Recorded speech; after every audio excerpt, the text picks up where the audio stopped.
Jonathan, I'm recording. Thank you so much for taking the time.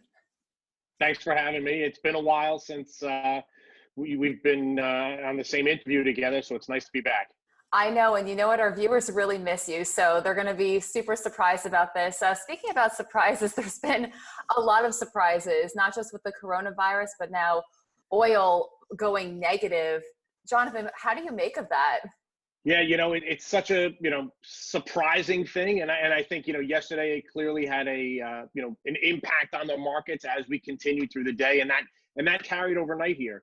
You look at any broadcast or any interview or any historian, this is something that's never happened before. So we get to sit and watch this unfold right in front of us.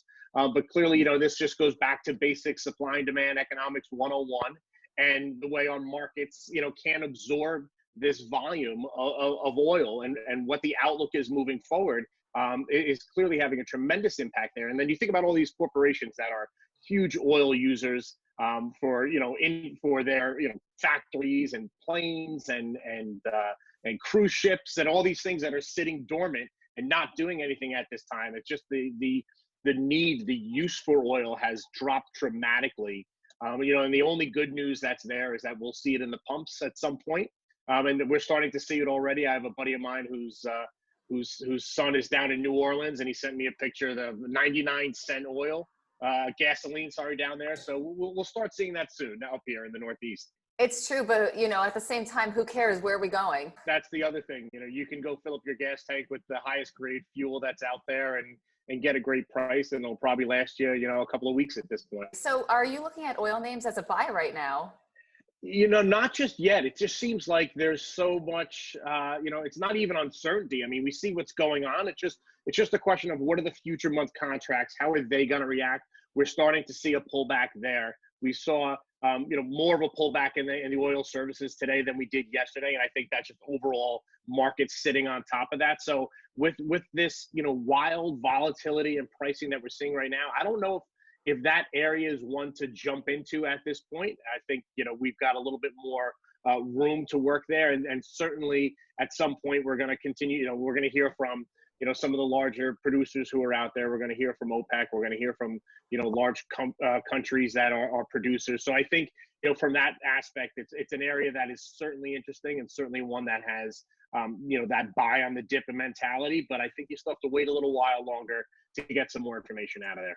Well, I have to say, you have a beautiful office. I bet trading in there, it's not the same as the New York Stock Exchange. It's certainly a little bit more comfortable, and I've got my family nearby, and they can pop their heads in every once in a while, and it's nice to see the kids. I have two who are in college, so they're home now, so I get to see them a little bit more.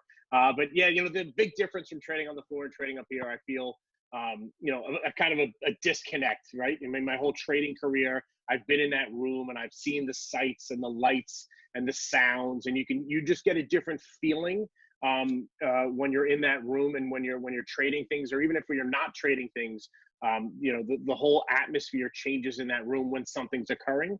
And I feel, quite a disconnect here. But with, as everybody across the board, from Wall Street to every industry that's out there, including the great teachers that are out there who are trying to teach through, video and Zoom.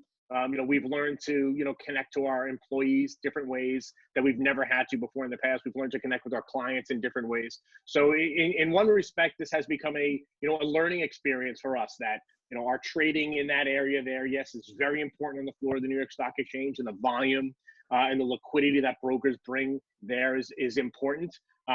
We're also learning new ways that we can reach out and touch with our clients. So hopefully in the future, we can continue to do some of these videos to reach out.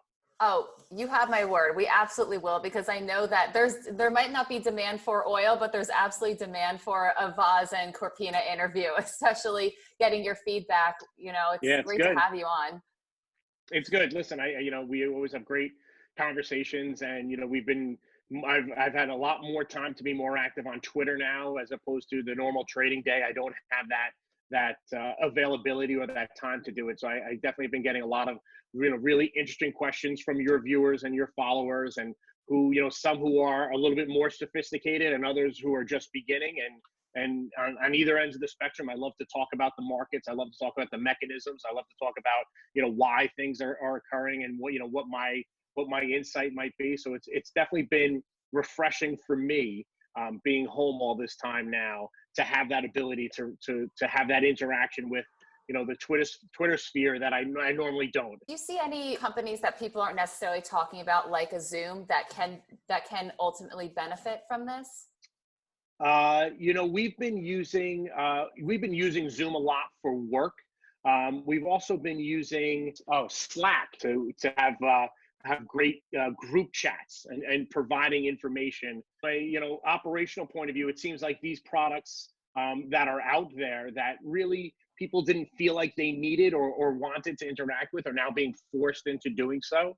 I think Zoom is clearly the one that comes to the forefront. I sit on a few boards, and we've been using it for board meetings, committee meetings, and from Meridian point of view, we've been talking to clients, we've been talking to employees, we've been talking to partners. So it's something that adds a definite welcoming, personal feeling to sitting behind your screen. Jonathan, one more question, because we're going to definitely be back at the New York Stock Exchange. I can't wait for that to happen. But do you think that it's going to be different forever? I think our world is going to be different forever, right? Part of it is, yes, some people in society are going to have short-term memories, and as soon as the switch is flipped on, they're going to go back to whatever their normal activities were.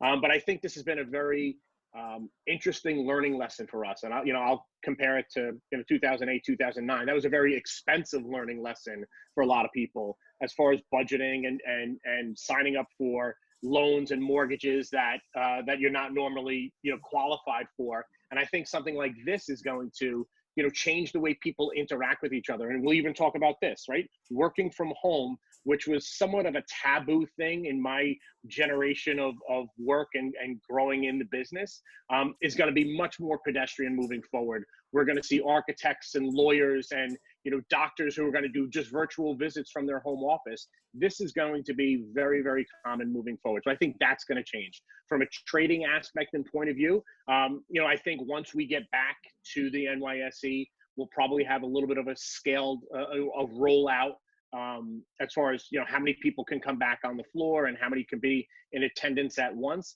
I think in time we will get back to the capacity levels that we would be normally allowed to have. So from that point of view, I don't think that there's going to be a change on how we do things. I think it's just going to be more of a society change on how we interact with each other. I feel it now. I walk through the grocery store, and if someone's walking down the left side of the aisle, I immediately move to the right side, and no one's making eye contact, and no one's talking, and nobody knows how to react. It's going to take us time to really get past this. But from a trading aspect and a trading point of view, one thing that I think the industry will learn is that we all have these business continuity plans that are in place. God forbid something happens to the NYSE. God forbid something happens to someone's main office in Midtown. There's backup plans to that. Well, your backup plans didn't really work here, right? Because if you worked in Midtown Manhattan and your business continuity plan put you in Jersey City, it put you out in Nassau County, it put you up in Westchester County, those office buildings aren't open and operational.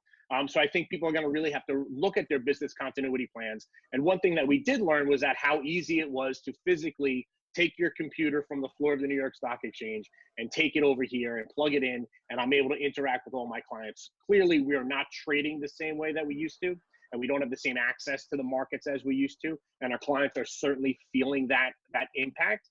But from an operational point of view, from how we run a business, I think many businesses across the board are going to find that they can run their businesses from not that central location. And have that human touch. That was always a big quality of the New York Stock Exchange that you are able to continue to do. Yeah, it is. And it's something that, we pride ourselves on. And I've been spending a lot of this time here off the floor. We've got a big group of guys that are all still trading. So I've been leaving the trading for some of my, my partners. But I've been spending a lot of time talking to clients and touching them and just making contact with them. And the same theme I keep hearing over and over again is, we need you guys back on the floor. We need that human touch. We feel like we're missing something. We've got these large imbalances that are happening on the opening and on the close, and they feel like the information that was provided from the floor, both from the open, close, and intraday, is lost. And they've relied on it for so long, and now they're trying to condition themselves to trade without it.